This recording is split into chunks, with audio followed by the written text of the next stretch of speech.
All of the things that you see in the media might not be true, so double check everything.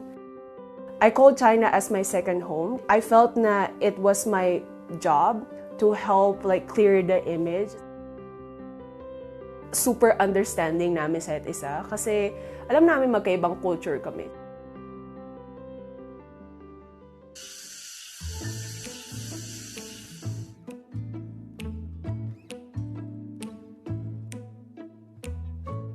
Ako si Charmaine Paula Magbuhos, pero dito sa China, they call me Char kasi mas mabilis parang sabihin yung pangalan na yun. I'm a content creator here and also a marketing manager dito sa China. I've always wanted to go out of the Philippines. Kasi parang, kasi ako medyo protected as a child. Even though nasa sa Tondo or sa Maynila ako lumaki, hindi naman ako nakakita ng ibang kultura. And dahil nasa Tondo ako, malapit sa amin yung Binondo. And lagi akong nasa Binondo. So, parang siguro sabihin na lang natin, yung Binondo talaga yung nagtulak sa akin to get to know the Chinese culture more. And then 2017, I decided to just work here in China. My name is Char and I am a Filipina here in China.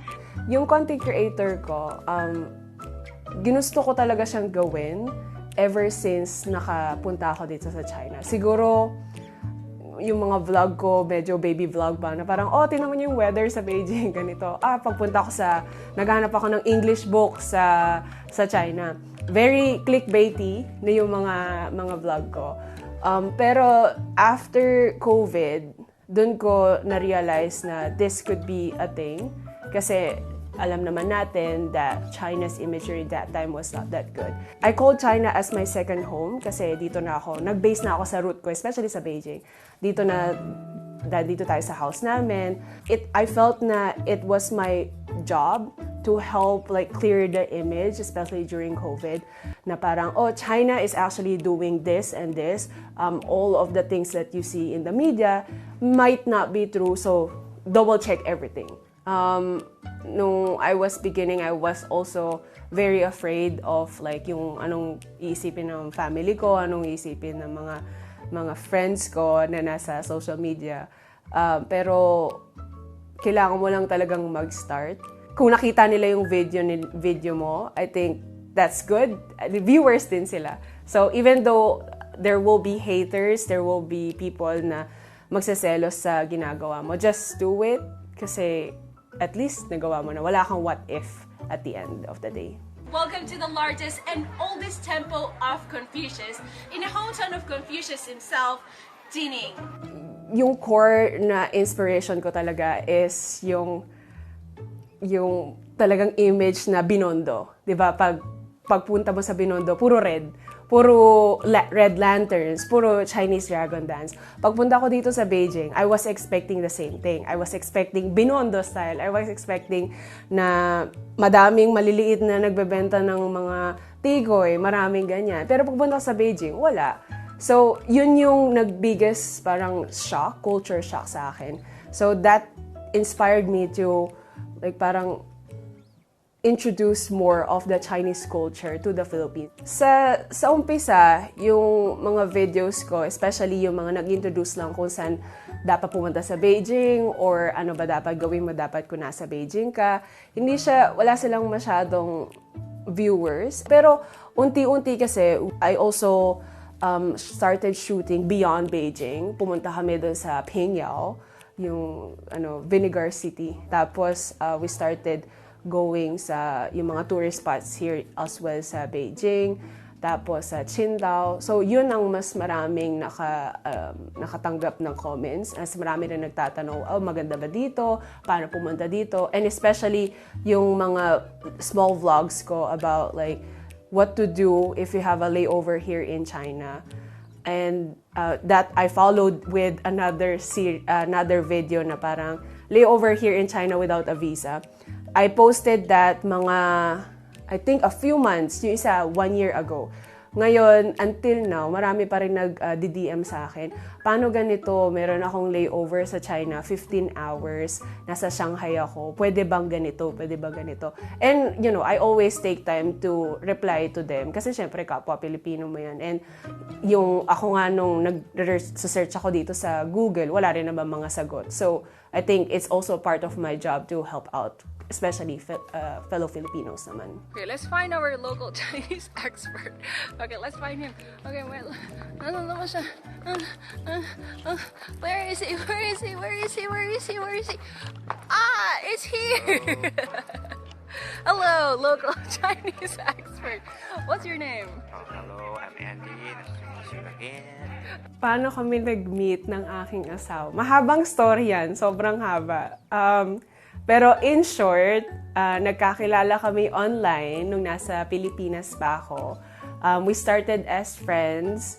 And then, one day, hindi ko alam kung ano nangyari sa usapan namin. One day, bigla na lang namin napag-usap. Punta tayo ng Thailand. Tapos, nung nagpunta kami ng Thailand, he pursued me. Kasi sa family namin, meron kaming rule na hindi ako pwede magka-boyfriend unless yung lalaki pumunta siya sa bahay to, you know, pamanikan. Kahit hindi pa ikakasal. Pero boyfriend, girlfriend pa lang. So, pumunta siya sa Pilipinas after 3 months namin mag-Thailand and para makilala yung mom ko and yung siblings ko. Tapos, ayun, naging kami mga 2016, hindi, grabe. Tama ba? 2016, yes, 2016, February, yeah.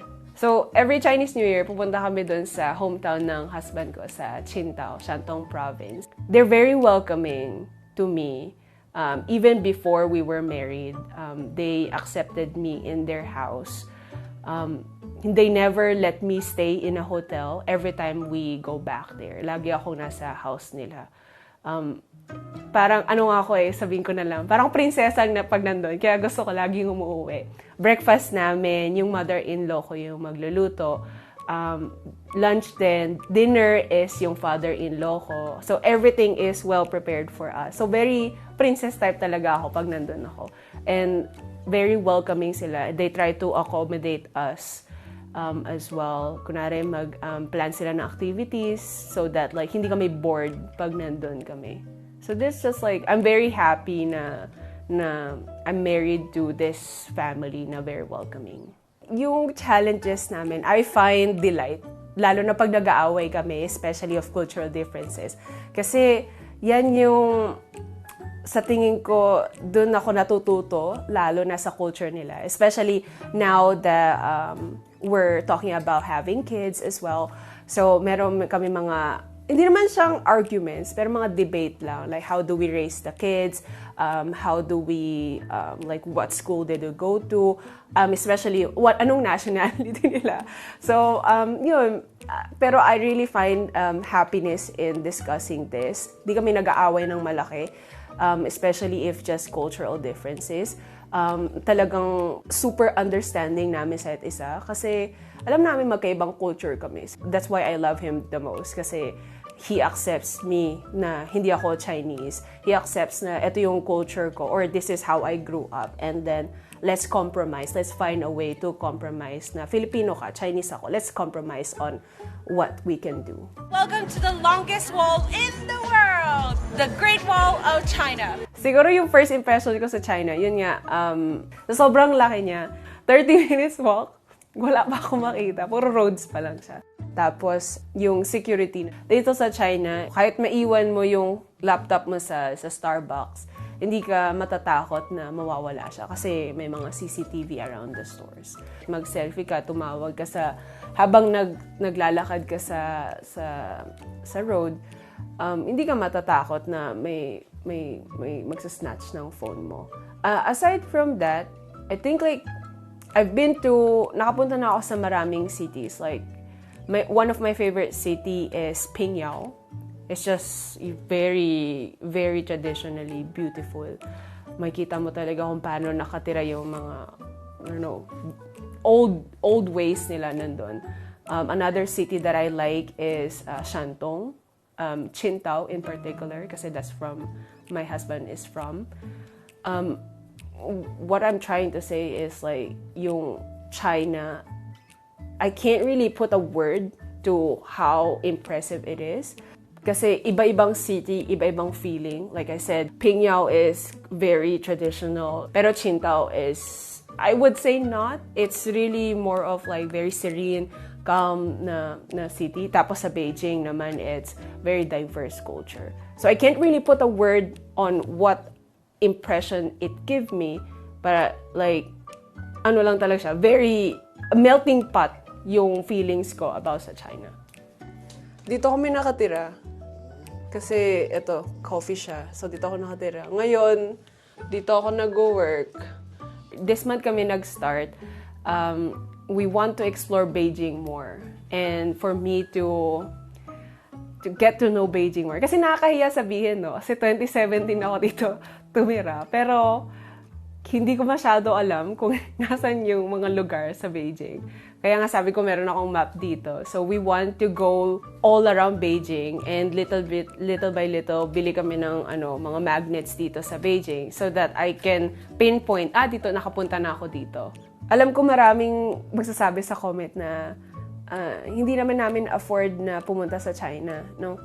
Pero sa tingin ko, if you have the chance, punta kayo dito. Kasi hindi lahat ng nakikita natin sa media, sa Facebook, lalo na sa Facebook, or sa Binondo, hindi siya talaga, sobrang liit lang nung nakikita natin sa social media compared na pag pumunta ka dito sa China. Sobrang magiging culture shock talaga kayo. So, if you have the chance, like, try to come here na lang.